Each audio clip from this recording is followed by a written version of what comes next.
सारावा नाही.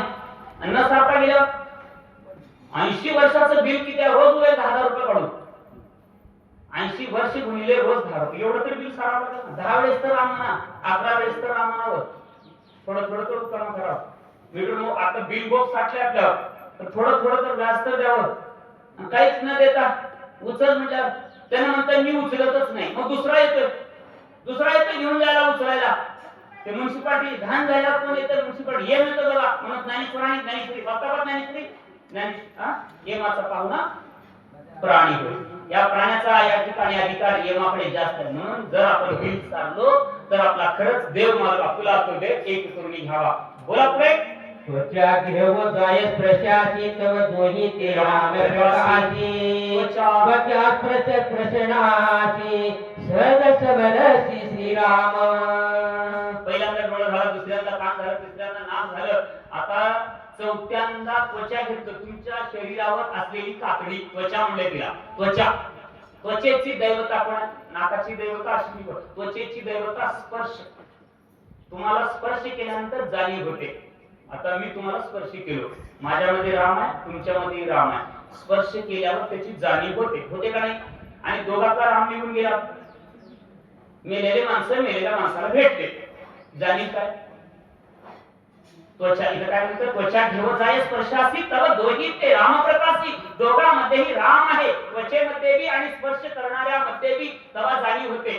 त्वचेची दैवता काय? कठीण मृदू. तुमच्या त्वचेला हात लावलं, कडक आहे का मऊ आहे? स्पर्श कळतो ना? स्पर्श आईचा आहे का पत्नीचा आहे? कळतो ना? लग्न झालंय का? बिगर लग्नाच्या स्पर्श केल्यानंतर कळतो ना? आईने स्पर्श केलेला हात कळतो ना? आईचा स्पर्श कळतो ना सर्वांना? बरोबर आहे का? दोन म्हण आहेत आमच्या महाराष्ट्रामध्ये. आई आपल्या पोटाकडे पाहते, बरोबर आहे? कितीही मुलगा जर कलेक्टर असेल तर उशिरा रात्री घरी जर आला तर आई काय म्हणते? एवढा उशीर केलास बाबा, जेवलास का? आणि किती जरी उशीर केला तर 4-8 दिवस घरला नाही गेला, पैसे नाही दिला घराकडे, आणि आला 1 महिन्यापूर्वी कलेक्टर आला, महिन्याभर झाला गेला, काय तुम्हाला डोकं आहे का? बायको कसं राहिली आहे, लेकर कसं राहिली आहे, कळालं का तुम्हाला? पैसे देणार कोणाचं म्हणाले? आणि महिन्यातून जरी येऊन होते, एवढा उशीर केलास बाळा, जेवलास नातं कळते का तुम्हाला? म्हणून फरक आहे बघा, ते बी बाईच आहे आणि माय बी.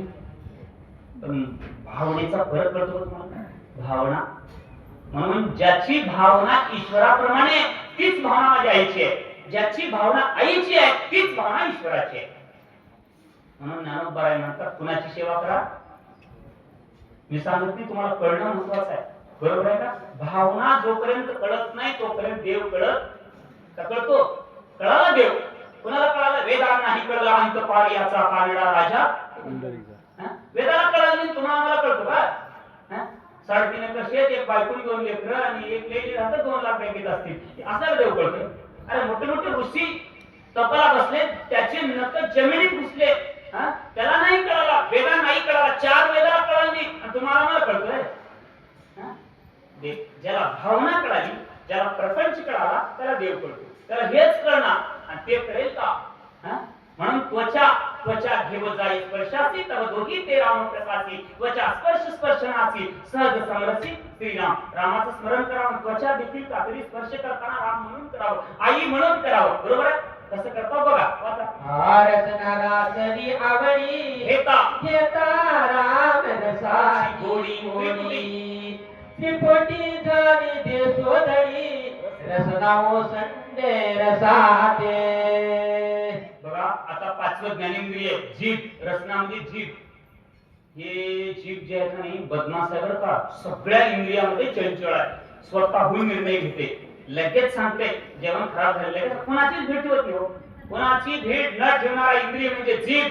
हे जीभ एवढं भेट ठेवत नाही, म्हणून या स्त्रीला, कोणाचं नाव घेतलं नाही, या स्त्रीला राखायला किती पुरुष आहेत? एक नारी भोगिती 32 पुरुष, असे नाथ भागवतामध्ये म्हटलेलं आहे.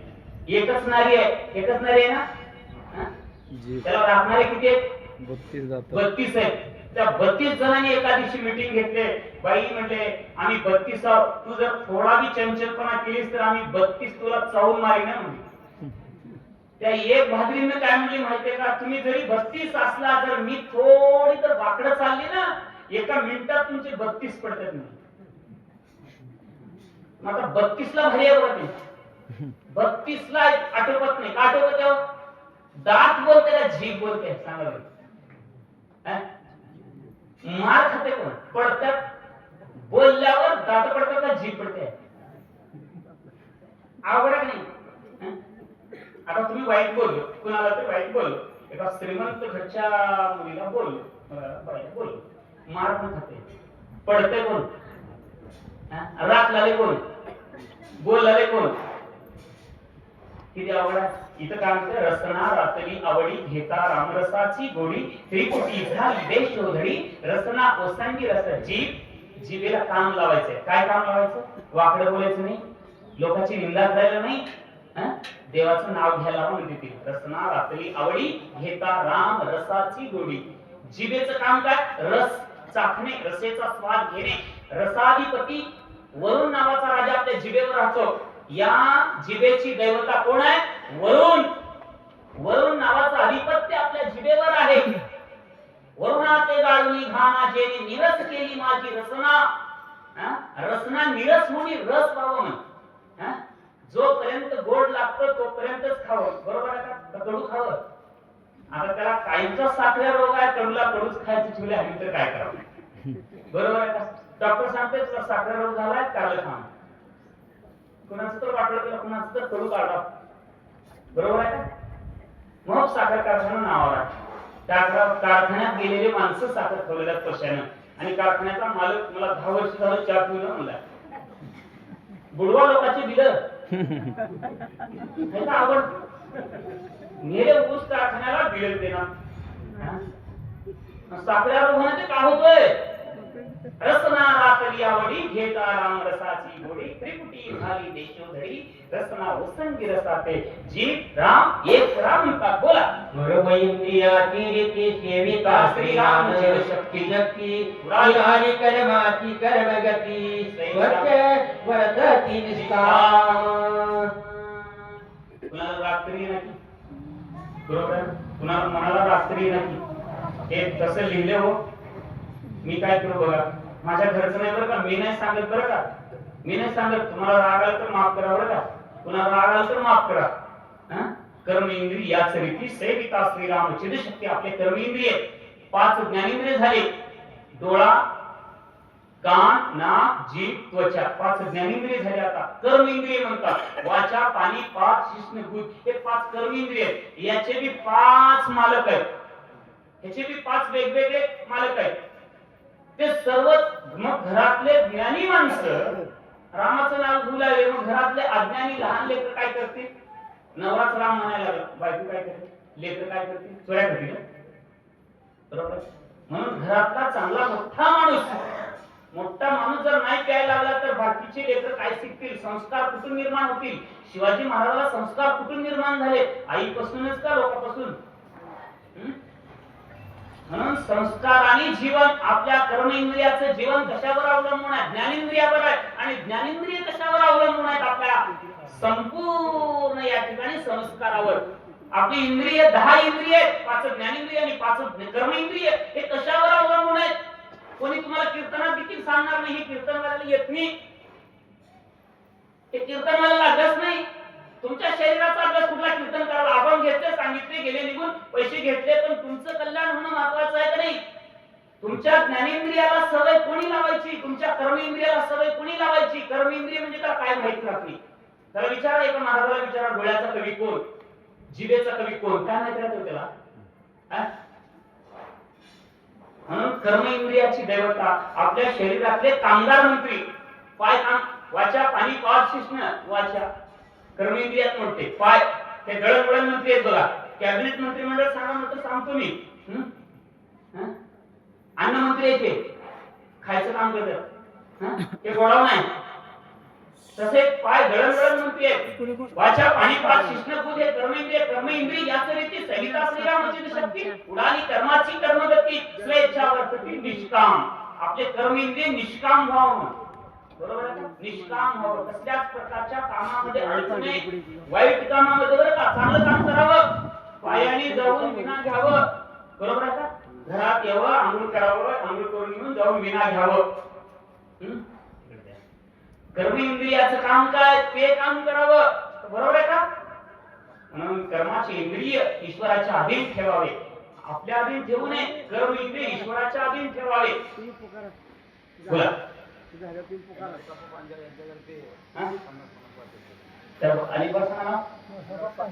नरसप्पा पांचाळ यांनी आम्हा दोघांना 50-50 रुपये दिलेले त्यांना परमेश्वराचा उत्तम आशीर्वाद बोला ऐसा भरत रामे कोंदला तो देशी राम झाला हनुमान अत्यंत सुखावला देखो लागला पूर्व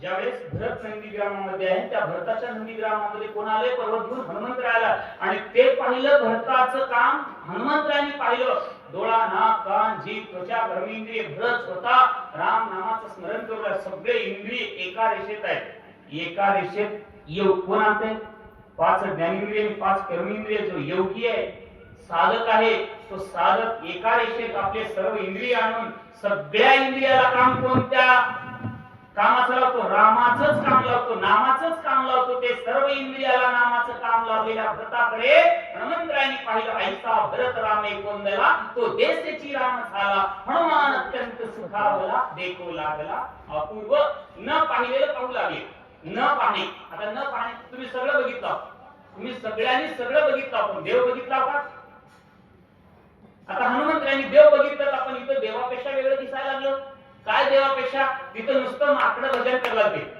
रामापाशी वानर अस्वल माकडं भजन करायला ते पण इथं कोण कोण भजन करणार आहे बोला नगरा भाया राम वृक्ष ध्वनी राम राम राम रूप सकळ द्रुम रंगम विस्मित रामापासून आलेला हनुमंत आहे रामाच्या जवळ बसून कोणी भजन करेल देवळात जाऊन कोणी राम राम म्हणेल बरोबर आहे का घरात राम म्हणावा घरात रावणासारखा देवळात गेला राम म्हणून आवडत नाही पण इथं सांगितलं नगरा बाह्य आराम नगरात राम बाहेर नगरा बाह्य आराम वृक्ष ध्वनी राम राम राम रूप सकळ द्रुम बलवंगम विस्मित हनुमंताला नवल वाटू लागलं रामाच्या राज्यातून आलो भरताच्या राज्यात पण काय माकडं भजन करलं तिकडं जीव आहे म्हणून भजन करत आणि लाकडं भजन करायला इथं गवत भजन करायला पाणी भजन करायला आणि कोण कोण करायला नगरा भाया राम वृक्ष ध्वनी राम राम राम रूप सकळ द्रुम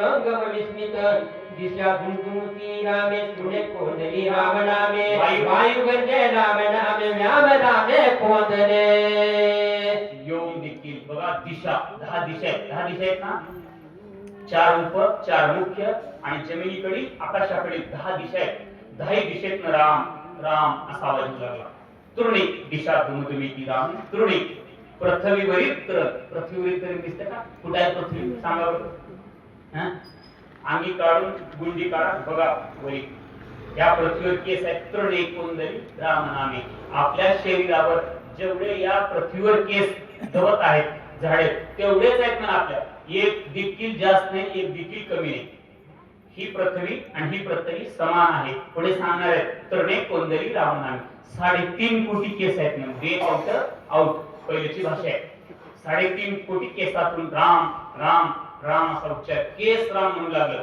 वारा राम म्हणू लागला वारा हे वारा आकाश राम म्हणेल का पण तिथलं आकाश इथलं आकाश राम म्हणू लागलं बोला पुढे सत्संगे धरा सदर हृदय वागीत निरंतर साठवणी कठीण प्रकार नगरवर सैरानी सत्संगती ओलावली अति शांती धरे सियारी एकात्मता विस्तारी मोर तुला गली अविरोध या पृथ्वीला स्वतःची संगत लागली भगवंताची संगत लागली संतांची संगत लागली या पृथ्वीचे भाग आपल्या शरीरामध्ये 5 आहेत आपल्या शरीरामध्ये या पृथ्वीचे भाग 5 आहेत अस्थि मांस त्वचा नाडी आणि रोग हे पृथ्वी आपल्या शरीरातला जड भाग जेवढा वजनदार भाग आहे त्या पृथ्वीचा आहे, आपला नाही बरं का.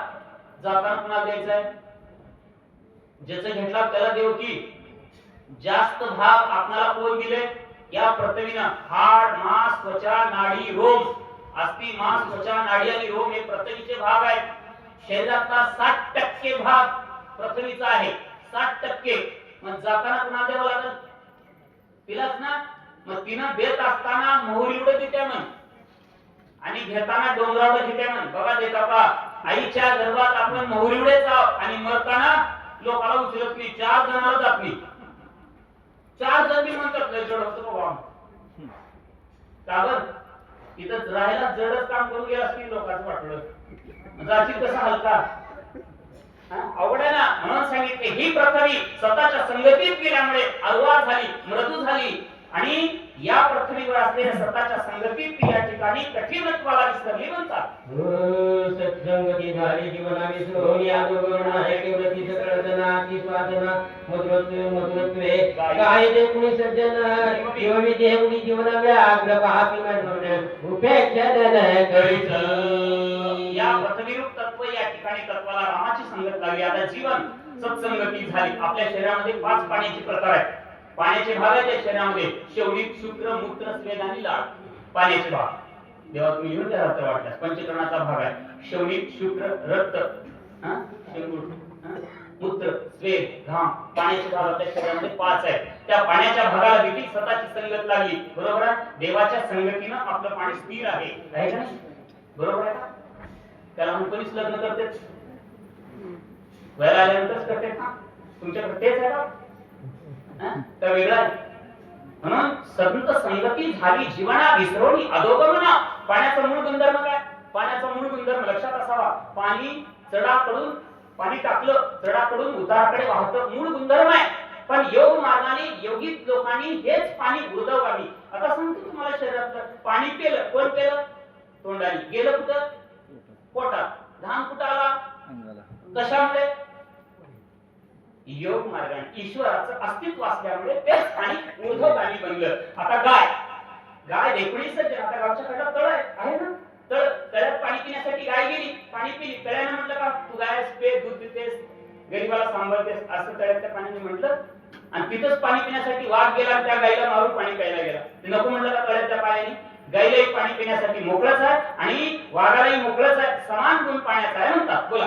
हो ते दासी होता सत्संगती आत्मशोणी दाहक शक्ती स्वयंप्रकाश सर्वाभूती ही जगती मागी विसरे जाणे प्रकाशी जगही दासी प्रकाश होणे नाही पारका चोराल्या पायी प्रकाश त्या सही सैसाची.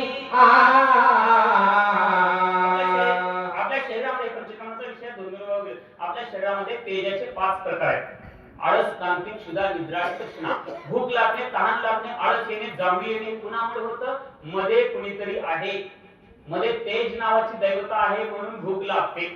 आणि मधला निघून गेल्यानंतर भूक लागते का, दूध जाईना म्हणतात, मधलं चाललंय थोडं. बरोबर आहे का. दूध झालेलं बाहेर चालले बाई दूध बी घेणार. बरोबर आहे. तेजासी होता सत्संगती आकर्षणी दाहक शक्ती. ते दाहक नावाची शक्ती 5 प्रकारच्या शेगडे. अन्न खातं कोण, आपण पचवतो कोण, मध्ये असलेला जठार नावाचा अग्नी आहे. ऐकली, प्रत्येकामध्ये अग्नी आहे आणि तो अग्नी तेज रूपाने आपलं अन्न पचन करतो, आपल्या शरीरात रक्त बनवतो आणि शरीराला पुरवठा करतो. हे कोणाचं काम आहे, अग्नीचं काम आहे. तो अग्नी नसेल तर, पंचमहाभूतापैकी स्थूल अग्नी नसेल तर अग्नीचे 5 तत्व आपल्या शरीरामध्ये कार्य करू शकत नाही, ते बंद पडतात. आणि पुन्हा बाहेरचा अग्नी ज्याने प्रकाशिले निजग्रही, दोन वेळाचा सांगावा होता, ज्याने प्रकाशिले निजग्रही त्याची प्रकाश म्हणा नाही म्हणून. आता ज्याने दिवा लावला त्यालाच प्रकाश देतो का, सर्वांना देतो, त्यालाच देतो. आता एखाद्या माऊलीने दिवा लावला, झोपी गेली संध्याकाळी घरी आणि चोर आला चोरी करू लागला. त्या दिव्याच्या प्रकाशाने म्हणले का, मालकीनं दिवा लावली तुला उजेड देत नाही, म्हणेल का. ज्याने प्रकाशिला निजग्रही त्यासी प्रकाश गुना नाही, पारका चोरू आल्या पाही प्रकाश त्यासही तैसाची. चोरणाऱ्याला भी प्रकाश देतो आणि लावणाऱ्याला भी प्रकाश देतो, समान गुण आहे. तसला गुण आपला राहू म्हण. बरोबर आहे का. घरच्याला एक बाहेरच्याला एक. सख्खे भाऊ होते, 25 वर्ष मिळून संसार केला आणि त्याला बी एक पोरग झाला, एक पोरग गेला ऊस तोडायला गेला आणि ऊस घेऊन गेला होता. वाटत लोकांनी मला एक द्या म्हणले, आणलेली मुली पार झाली, एकच ऊस बोलला होता. आणि दोन आपलं बी पोरग पळत आलं समोरून आणि भावाचं बी आलं आणि भाव आता देव एक ऊस दोघाला द्यायचं कसं लेकर तर आपलेच आहेत बरोबर आहे का आणि ते ऊस मोडला आणि जे बुडाकड होतं ते डाव्या हातात होते आणि शेंड्याकडे होतं ते उजव्या हाताकड भावाचं पोरग येऊ लागतं आणि डाव्या हाताकडे आपलं येऊ लागतं आपल्या पोराकडे कवळा ऊस होता शेंड्याचा त्यानं मारला आडवं द्वेष कळत मला भाषा कळते का बघा हे अध्यात्म आहे हे सांगितल्याशिवाय तुम्हाला हे कळत नाही बरोबर आहे का साखर कळते पण चहात घालावं लागेल मिरच्या पण भाजीतच घालावं हातावर तुम्ही खाल्ल्यावर जमतंय बोला पुढे वायू सत्संगाला दला चंद्रस्वा पुढे विसरला योगेश्वरा भेटवाला निकळधाला निरुपी विसरे तरी सर्व गेही पया सत्य नाम होय काही सुवास दुर्वास न बने काही निसंग पायी विसरत वसंत सालगे यांनी 50 रुपये दिलेले आहेत त्यांना रामाचा उत्तम आशीर्वाद त्यांना राम सतत सुखी ठेवू बोला वायू सत्संगा लाभला वाऱ्याचे प्रकार आपल्या शरीरामध्ये 5 आहेत वाऱ्यामुळे संकोचन चलन उत्क्रमण धावन आणि प्रसरण वायूमुळे ज्ञान उदान अपान समान प्राण हे 5 प्राण वाऱ्यावर चालतात आणि वाऱ्यामुळे आपल्या शरीरामध्ये संकोचन चलन उत्क्रमण धावन आणि प्रसरण जाणे येणे हात पाय लांब करणे आकडणे बरोबर आहे देव आहे राम आहे वायू आहे म्हणून आपला पाय लांब होतो आकडतो हात लांब होतो जाणे येणे संकोचन होतं चलन होतं उत्क्रमण होतं धावन होतं प्रसरण होतं आकुंचन होतं आणि तो नसल्यानंतर वारा नसल्यानंतर आपल्या शरीरामध्ये वारा नसल्यानंतर मेल्यानंतर ते दुसऱ्यानं पाय मोडावं लागेल नाहीतर ते पाय कसं राहते बा हात कसं राहतात तोंड झाकलं बरं आहे डोळे झाकलं बरं आहे मेल्या पटकन डोळे झाकावं लागेल तोंड झाकावं लागेल नाहीतर हात गोळा करावं लागेल पाय गोळा करा आणि आता कसं राहतं ते बसवा येत नाही ना न्यायला येत नाही म्हणून वारा आहे देव आहे म्हणून किंमत किती आहे बघा it was there are broad किंमत देवाची किंमत गॉडची किंमत इंग्लिश मध्ये त्याला गॉड म्हणतात कसला मिस्टर असे ते सगळ्याचा मिस्टर आहे बघा ते नवीन शब्द आहे इंग्लिश मिसेस आणि मिस्टर्स आणि खरा मिसेस आणि खरा मिस्टर कोण आहे खरी मिसेस कोण आहे खरं पण जीव घालते काय जीव घालते आनंद दिला जीव घालते आनंद देऊ नका जीव घालते का खरा मिसेस कोण आहे माहिती का खरी मिस्टर कोण आहेत माहिती का पोषितो तो एकला सगळ्यांना पोचणार आहे आणि नंतर जेवणार आहे त्याला खरा मिसेस म्हणतात हो देव आहे एकदा स्वतः बायकोनी परीक्षा घेतली महाराज त्यांची रोज 12 वाजता यायचे आमचे देव भगवान विष्णू आणि 12 वाजता यायचे आणि बायकोला म्हणायचे वाढ जेवायला काय करता रोज नवीन लग्न झालंय आपल्याला आणि रोज 12ला इकडला घरला काही जेवायचं बघता पण नाही म्हणजे त्याने म्हणले सगळ्याला जीव घातल्यावर येऊ लागेल बाई म्हणजे सगळ्याला दुनियात सगळ्याला जीव घालता का हो हो सगळ्याला जीव घालून मग जेवतो नवरा वाढतो आणि कुणीही बायकोला आपल्या नवऱ्याचं खरं वाटत नाही का वाटतंय एका दिवशी काय केली जाण्याच्या अगोदरच मालक घरातून जाण्याच्या अगोदरच 2 मुंग्या बारीक डब्बीत भरली आपल्या जवळ ठेवली मुंग्या आणि हिने गेले निघून लोकांना जीव घालायला आणि संध्याकाळी 12 वाजता आले देव आणि बाईने म्हणले तर झालं सगळं म्हणजे आज मी 12 वाजले म्हणले तर आज तर 12:30 वाजले नाही बाई म्हणले सगळ्याला जीव घातलो म्हणजे पण 2 माणसं राहिलेत दोन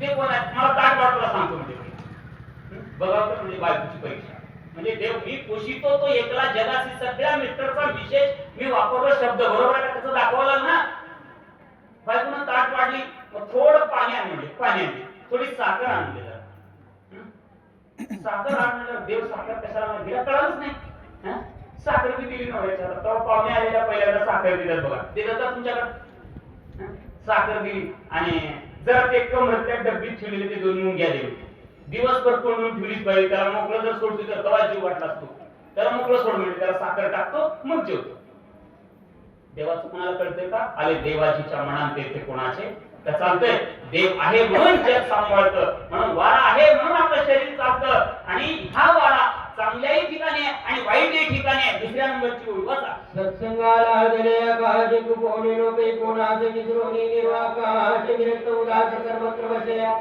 आपुल्यानी दशरी शीघ भ्रष्ट प्रचंड धारी न लिपे काही विकारी अन सत्संग थोरी येवडी.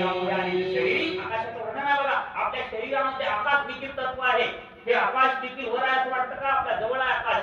सांगा म्हणतो तर सांगतो, तुमच्या जवळ आहे. तुमच्या जिभेच्या वरच्या बाजूला आकाश आहे का नाही? पोकळी टाळू, बरोबर आहे का? टाळू. आणि ती टाळू ते आकाश नीट राहावं म्हणून आईनं 1.5 वर्ष मापले आपल्याकडे. ते टाळू आपली व्यवस्थित राहावी म्हणून आईनं मापले, बरोबर आहे का? का बरं माहिती आहे का? का बरं? हे संपूर्ण शरीर शीत राहावं म्हणून ते जिभेच्या वरच्या बाजूला आकाश आहे बघा. पोकळी, पोकळ जागा, त्याला आकाश म्हणतात. टाळूचं जे आकाश आहे बरोबर या आकाशाच्या आकाराचं आहे आणि सतत पाऊस पडतो. सतत त्या आकाशातून सतत पाऊस पडतो, बरोबर आहे का? म्हणून आई 1.5 वर्ष लेकराची टाळू देखील कधी कोरडी पडू दिली लागेल. लहान असल्यावर त्याची टाळू सतत मापल्यानंतर ती टाळू ओरिजिनल होते आणि मरेपर्यंत ती टाळू काम करते. पाऊस पाडण्याचं काम करते जीभेवर. आता तुम्ही बसला, तुमची जीभ ओली आहे का वाळली आहे? आता तुमच्या तोंडातली जीभ ओली आहे का वाळली आहे? त्याच्यावर पाऊस कोण टाकलं? ईश्वराने तुमची जीभ ओली ठेवली आणि जर ईश्वराची अवकृपा झाली, जीभ जर आपली कोरडी झाली, टाळूचं आकाश पाणी टाकण्याचं कमी केलं, त्यावेळेस आपला प्राण जातो. जीभ कोरडी पडली आहे आणि ते दूध घातलं वर्ष होती म्हणजे ते कारण ती जीभ कोरडी पडू नये, प्राण राहावा. वरला पाऊस पडायचं कमी होतंय आणि खालून तर पाणी पाजवा म्हणून कोण पाणी पाजवते चमच्यानं, कोण दूध पाजवते. का बरं पाजवते? ती कोरडी पडू नये म्हणून, का पोट भरावं म्हणून नाही. ते म्हणतात दूध बी घेणार. वरलाच आकाश पाणी टाकायचं बंद केलंय आणि कसं जी दूध घेतंय तोंडाला मिठी मारते ना राईट बाहेर. म्हणून वरल्या आकाशाचं तत्व एवढं श्रेष्ठ आहे. आता एक आकाश झालं, टाळूचं आकाश, शीर आकाश, कंठ आकाश, हृदय आकाश, उदर आकाश आणि आवरण आकाश. हे 5 आकाश या आकाशापासून आपल्याला तत्वरूपाने प्राप्त करून देईल. जिथं शरीरात पोकळ जागा आहे त्याला आकाश म्हणलेलं आहे. पोकळी, हे पोकळी आहे ना. म्हणून या आकाशाचे कर्तृत्व श्रेष्ठ आहे. आता हे झालं पहिल्या ओळीचं. शीत उष्ण पर्जन्य धारी न लिंपे एकही विकारी.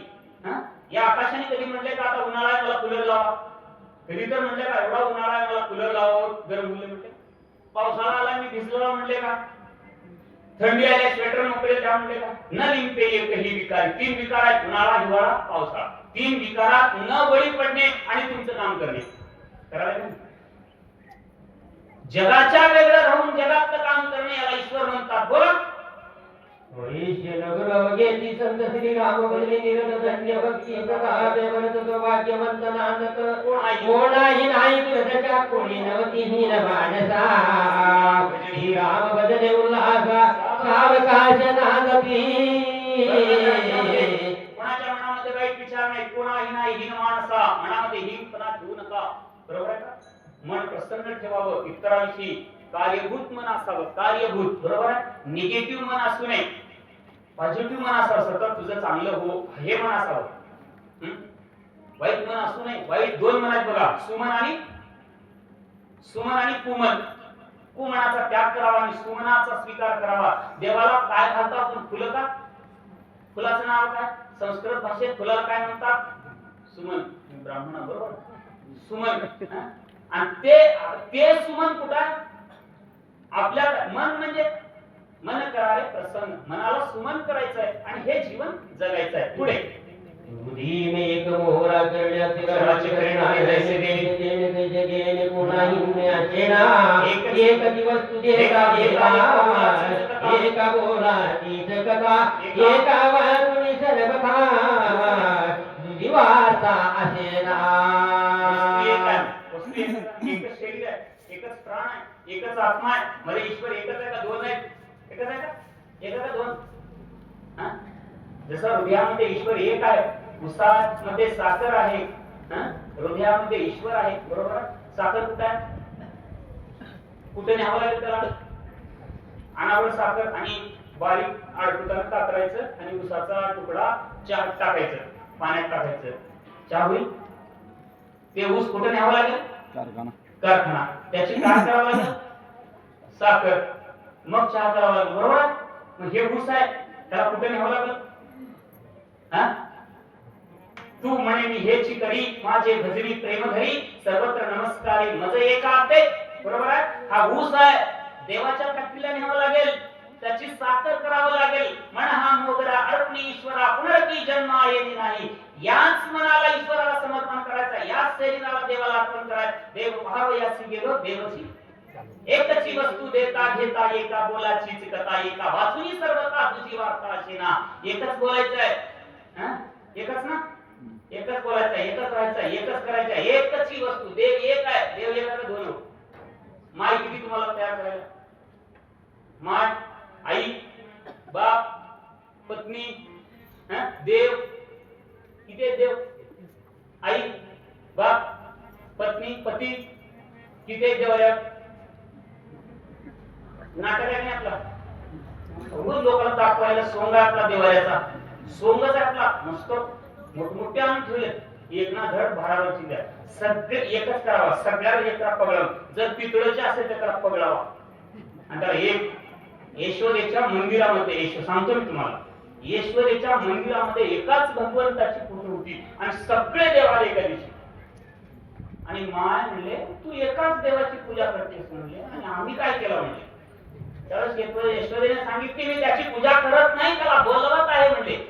आणि त्याने मला वचन दिलेलं, एकाच देवाची जी माता पूजा करेल तिच्याच पोटाला मी येणार, असं वचन भागवतामध्ये सांगितलं, म्हणजे गीतेमध्ये सांगितलं म्हणले. आणि म्हणून मी त्याचीच पूजा करते, एकाची, दुसऱ्याला जवळ देत नाही. शेवटी कोणाच्या पोटाला गेला?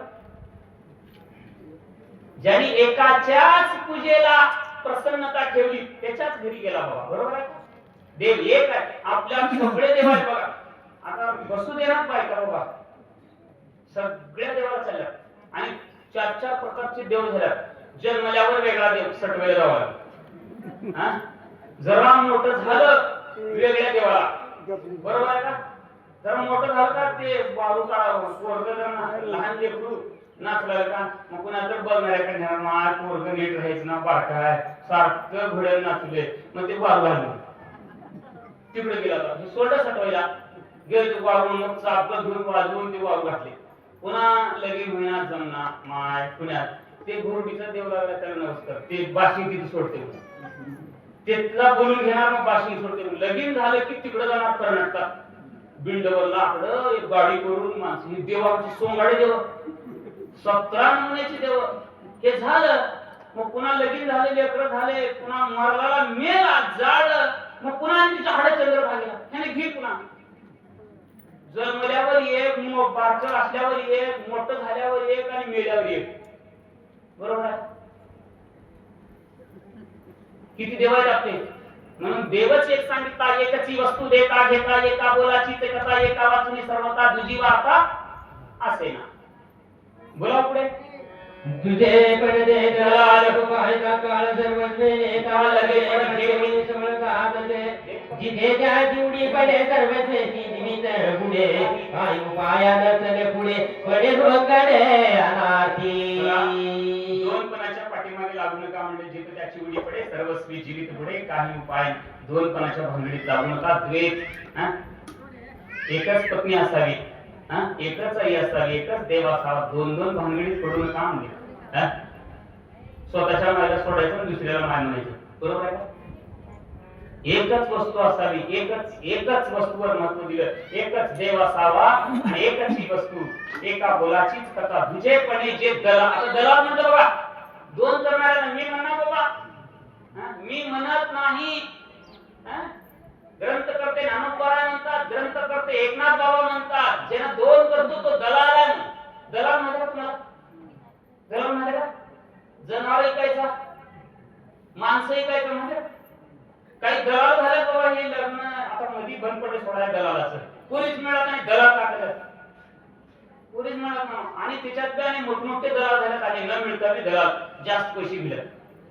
जिथं दलाली केला तिथं जीवन बुडे, जे तर त्याची बुडी पडे सर्वस्वी जीवित बुडे. म्हणून दलाली करू नका, संसारात दलाली करू नका, परमार्थात दलाली करू नका म्हणतात. 2 पणा जीवनामध्ये स्वीकारू नका. स्वीकारायचा असेल तर बोला पुढे. मंगळू मंगळू नंद भाषा सवे गरीब प्राण्यान कळे सहसा दलाय समयताचा भरत नगरी लोक चतुर मुखी मय कांगवीर होता द्वैताचा संचार प्रति सत्वर नगरीमध्ये लोक हुशार होते, द्वैताकडे जात नव्हते. दलालाची उडी पडली तर संपूर्ण जीवन बदलत होते. आपलं जीवन बदला. पूर्वी जे जीवन आहे ते जीवन वेगळं बरं का. पूर्वी जे जीवन होतं ते जीवन जगावं. हरिश्चंद्रासारखं जीवन जगावं, श्रीरामासारखं जीवन जगावं. एकादशी व्रत केला हा या ठिकाणी रुक्मांगद राजांनी. तुम्हाला सांगावं तर सांगतो, काल एकादशी झाली. केलो का एकादशी? एकादशी म्हणजे काय सांगतो तुम्हाला. एकादशी नावाची या ठिकाणी कथा आहे आणि ती एकादशी हरिश्चंद्र राजाच्या वंशातलाच एका या ठिकाणी रुक्मांगद नावाच्या राजाने केली. आणि धर्मांगद नावाचा मुलगा त्याला जन्माला आलेला होता, 1च वर्षाचा होता पाळण्यात. भगवान विष्णू आणि एकादशी व्रत करतो, एक तत्वावर आहे. कधीच आयुष्यामध्ये 2 केलेला नाही हा राजा. त्याची परीक्षा घ्यावं म्हणजे देवानं सुंदर स्त्रीचं रूप घेतलं, साडी नेसली आणि राजा फराळ करत होते आणि राजाच्या पुढून चालली. आता कोण बी जेवायला बसल्यावर जेवूया म्हणते, फराळ करा बसल्यावर फराळ करूया, फराळ कराया हो म्हणले. तिनं म्हणली फराळ करते, पण फराळ करून झाल्यावर मी मागितले ते द्यावं लागेल. आता सत्यवादी राजा आहे, सार्वभौम राजा आहे. बघू फराळ तर करा, काय होईल बघू. फराळ केली, देवाला फराळ करावं लागते. तुमची फराळ करायला चालायचं ना, त्याला वाढ लागते. फराळ केले, सरळ म्हणले झाले की आता पान खावा. त्यानं सांगितले शास्त्रामध्ये निषेध आहे, एकादशी दिवशी पान खाता येत, दुसरं काही मागा. त्याने सांगितलं 1 वर्षाचा मुलगा तुला आहे, 12 वर्षांनी मुलगा झालाय, तेवढ्या मुलाचं मुख काप आणि पदरात टाक. पान खावं का मुलाला कापावं? परीक्षा घेण्यासाठी तर देव आला. काय करायचं? एकादशी व्रत सोडायचं का पान खायचं का लेकरू मारायचं? पाण्यातलं लेकरू वाचा फुटली. 1 वर्षाच्या लेकराला, लेकरू पवित्र होतं, चांगल्या बापाचं